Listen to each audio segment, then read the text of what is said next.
Katuk umpak nungkam belau ke bangku gue ke. Pernah pak? Di mana Tengku Umar?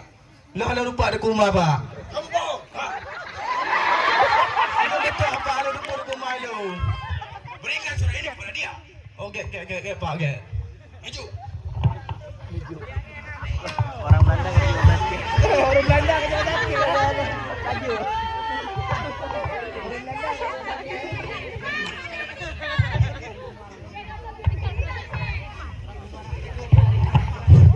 Jadi gini, kamu niki kapan kawin?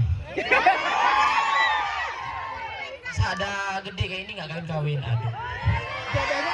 Malu dengan umur boh. Zaman Belanda harusnya kawin.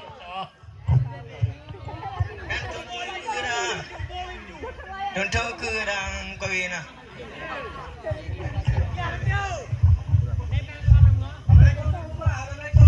Agak hina orang hoy. Ya dia.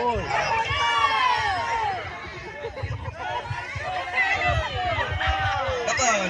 Alam Tengku umar pak Syekh. tenang. Betul. Tengku umar pak lu mempalai rompak undang ni. Ada kumar tu. Tak nolong ketampai orang. Lempalai penting tak mempak dengan tengku maju. Okey. Tengok lan hoy tengku umar ni apa? Yuk pak yuk.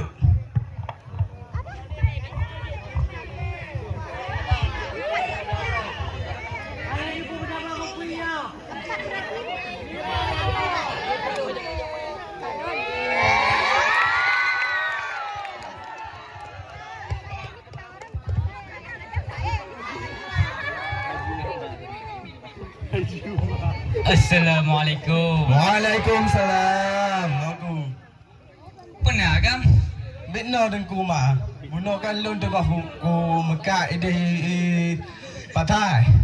Ijak awak Belanda kita nyondron ni. Dah mau gejuk tuak geron. Bukan titik geron ni gejuk.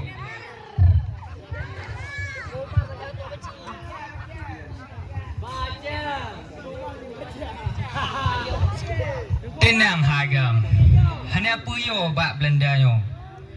Getanyo harus berani terhadapi Belanda nyo bak nai nanggro Aceh nyo. Tanyo harus tak berjuang dan merdekakan nanggro Aceh nyo. Tanyo tak berjuang kon untuk kedro, melainkan untuk ke anak cucu tanyo yang masa yang akan datang. Gak tunggu. Tanyo harus tak perjuangkan agama dan syariah Islam yang kadi gilo-gilo. Gak tunggu gak. Mulai ino persiapkan peda. Gak tunggu. Tanyo tak berjuang bak jalan Allah. Takbir. Allahu Akbar. Takbir. Allahu Akbar.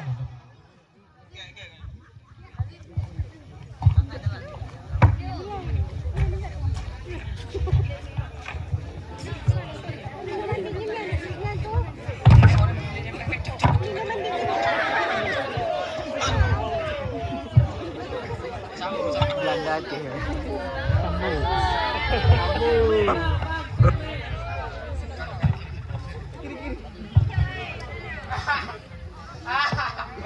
Hei, kenapa kamu? Kamu nanya. Jadi Bino, tuan. Saya mendengar kabar dari isi agam bahwasannya besok Tengku Umar ke pasar.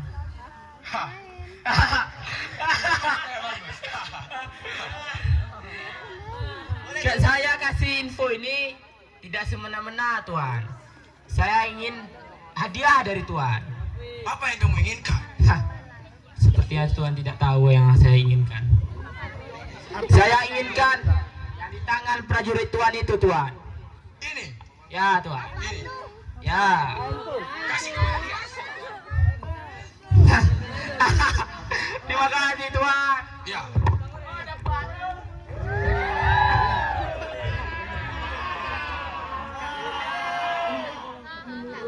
Sakit.